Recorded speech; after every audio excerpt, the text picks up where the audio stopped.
প্রিয় BA fourth সেমিস্টারের ছাত্রছাত্রীরা এবং যারা সেকেন্ড সেমিস্টারের ছাত্রছাত্রীরা রয়েছে তাদের জন্য আজকের এই ভিডিওটি অত্যন্ত গুরুত্বপূর্ণ, যাদের বাংলা সাবজেক্টই রয়েছে।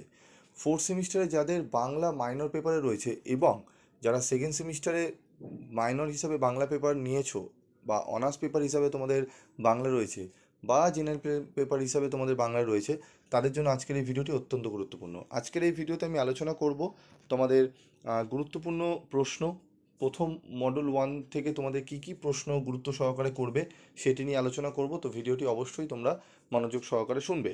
তো দেখো, আমাদের ফার্স্ট সেমিস্টারে আমি যে বাংলা তোমাদের সাজেশন দিয়েছিলাম এবং তোমাদের থার্ড সেমিস্টারে যারা ছাত্রছাত্রীরা রয়েছে, মানে পরীক্ষা দিয়েছো, যে যারা এখন ফোর্থ সেমিস্টারে পড়ছো, তাদেরও আমি যে সাজেশন দিয়েছিলাম তোমরা জানো 100% কোশ্চেন কমন এসছে এবং বাংলায় অত্যন্ত বাছাই করা প্রশ্নই আমি তোমাদের সামনে তুলে ধরি এবং প্রশ্ন অত্যন্ত কম তোমাদের আমি বলি।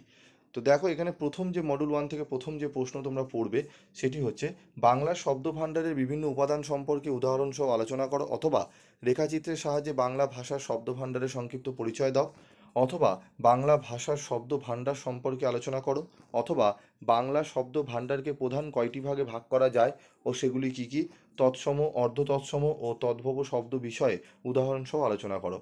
এই প্রশ্নটি কিন্তু সেকেন্ড সেমিস্টারে যারা পরীক্ষা দিয়েছিল 2024-এ তাদের অনার্সে এসছে, তবে এই বছরে তোমাদের কিন্তু যারা জেনারেল নিয়ে পড়ছো তাদের অত্যন্ত গুরুত্বপূর্ণ এই প্রশ্নটি, এবং যারা ফোর্থ সেমিস্টারে মাইনর নিয়ে পড়ছো তাদেরও কিন্তু ইম্পর্টেন্ট রয়েছে। ঠিক আছে, তো এবার চলো আমরা দেখে নেব 2 নম্বরের প্রশ্ন। যে 2 নম্বর প্রশ্ন কি রয়েছে, উচ্চারণ স্থান উচ্চারণ স্থান ও প্রকৃতি অনুযায়ী ব্যঞ্জন বর্ণের বর্গীকরণ বিষয়টি বুঝিয়ে দাও, অথবা বাংলা ব্যঞ্জন ধ্বনিগুলির উচ্চারণ স্থান ও প্রকৃতি অনুযায়ী শ্রেণীবিভাগ করে বর্ণনা করো। 3 নম্বর প্রশ্ন, বাংলা স্বরধ্বনির উচ্চারণ স্থান ও প্রকৃতি অনুযায়ী শ্রেণীবিভাগ করে বর্ণনা করো।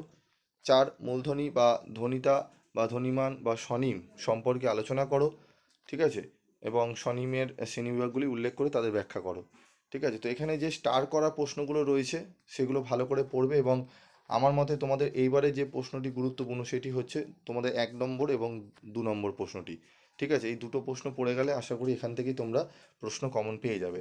তোমাদের বেশি প্রশ্ন আমি কিন্তু রাখি না, মডেল থেকে মাত্র 4টি প্রশ্ন আমি রেখেছি। এই 4টি প্রশ্ন করলেই তোমরা একটি 10 এবং একটি 5 100% কমন পাবেই পাবে। ঠিক আছে, এর সাথে চলো আমরা এবার দেখে নেব 5 নম্বরের প্রশ্ন। তো 5 নম্বরের প্রশ্নের মধ্যে প্রথম যেটি রয়েছে, কৃত ঋণ শব্দ বিষয়ে সংক্ষিপ্ত আলোচনা করো, উদাহরণসহ তদ্ভব ও অর্থ তৎসম শব্দের সংক্ষিপ্ত পরিচয় দাও, বাংলা শব্দ ভাণ্ডারের নবগঠিত শব্দ বিষয়ে আলোচনা করো, মৌলিক ও যৌগিক স্বরধ্বনি কাকে বলে উদাহরণসহ বুঝিয়ে দাও, উচ্চারণ প্রকৃতি অনুসারে স্বরবর্ণ ও ব্যঞ্জন বর্ণের প্রধান পার্থক্য বিষয়ে আলোচনা করো। এই 5টা প্রশ্নের মধ্যে তোমাদের যে স্টার মার্ক করা প্রশ্নগুলো রয়েছে সেগুলো আগে পড়বে, এবং 2024-এ যে প্রশ্নটি এসছে সেটি তোমরা দেখে নেবে, বিশেষ করে যারা ফোর্থ সেমিস্টারে মাইনর ছাত্রছাত্রী রয়েছে এবং সেকেন্ড সেমিস্টারে যারা মাইনরে রয়েছে, খুব ভালো করে তোমরা এই প্রশ্নগুলো দেখে নেবে। ঠিক আছে, এবং তার সাথে আরেকটি প্রশ্ন তোমাদের বলে দিচ্ছি, সেটি হচ্ছে উদাহরণসহ অল্প প্রাণ ও মহাপ্রাণ ধ্বনির পরিচয় দাও। তো এই প্রশ্নগুলো ভালো করে পড়বে। তোমাদের আজকে আমি ইয়ারের যে প্রশ্নগুলো এসছে 2024-এ অনার্সে সেগুলো আমি আলোচনা করে দিলাম, এবং তোমাদের আজকে মডেল 1 থেকে যে প্রশ্নগুলো ছিল সেগুলো আমি আলোচনা করলাম। তোমাদের পরবর্তী ভিডিওতে আমি মডেল 2 এবং মডেল 3 থেকে বাছাই করা মাত্র 3টে করে প্রশ্ন আমি বলে দেবো, যে প্রশ্নগুলো পড়লেই তোমরা 100% কোশ্চেন পেপারে প্রশ্ন কমন পাবে।